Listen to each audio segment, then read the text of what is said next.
Good morning, it's Saturday morning down in Muskegon, Michigan, down at Living Word Church. Beautiful building. On a Saturday morning, brought a group of 9 guys down to a men's conference. And I'm big on men's ministry. I'm big on raising up sons and all of that, so I just thought I would let you in on what we're doing this morning. So little by little we'll check in and gonna make a real cool video of what it's like for real men in the men's conference, and that's part of what a working pastor does. Look at the breakfast. Good to be at the men's conference. Smile.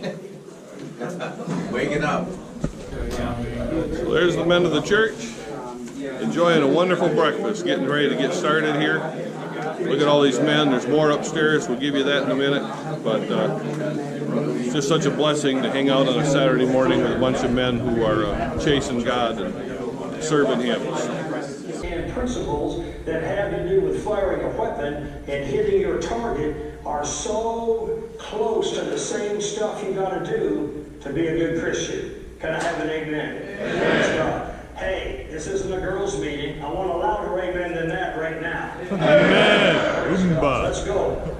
I'm going to sit here at my desk for a minute, take off my cover, being I'm indoors, and we're going to get busy about the things of God.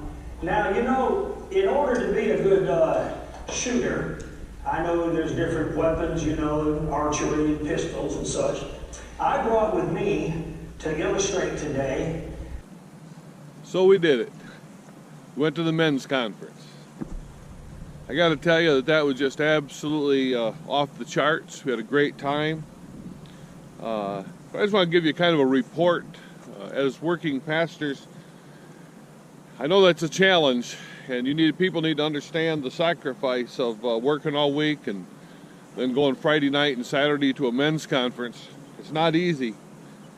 Then you come back on Sunday and got to get ready to preach and do church, and Monday you head out again. I just want you to understand what the sacrifice your pastors are making when they do those kinds of things.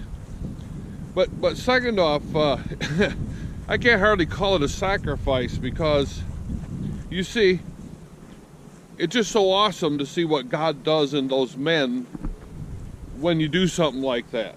Some of the guys were almost a little intimidated to go, and what are we in for, and never done anything like that. A lot of my guys are new Christians or relatively young Christians, and but to see that group come together around a dinner table and traveling together in a van, and just powerful. And then to see how God works in their lives, and they're so appreciative at the end. And one of the guys that's relatively new Christian, kind of scared to go at first and didn't know what to think. He at the end of the event, he literally, we had dinner, the last dinner, he said, this is one of the most significant spiritual events since I've accepted Christ. And that's just so powerful to see that happen, because although it seems like a sacrifice, ultimately it's a real blessing, because you end up with men who will stand with you, who will stand together, literally brothers. Just to illustrate, we got done with church yesterday, and I'd prayed for numerous people, and 2 of the leaders in my church walked up, one on each side, and they said, "We are here to pray for you." And Pastor, if you want Aaron's and hers, you got to invest in some people. You got to challenge them and be willing to use them and give opportunity to grow. And I just thank God for the godly men around me that have gone to maybe some Promise Keeper things or some men's things, and maybe on my church board, and I've invested in them, and now to see what God is doing them is just off the charts. And I'm just so excited for God's faithfulness and God's goodness, and as you pastors would know, what others would call a sacrifice ultimately is a blessing, because we're building the kingdom. And I believe God is pleased, and I will believe God will reward you as you faithfully invest in others, and particularly in godly men.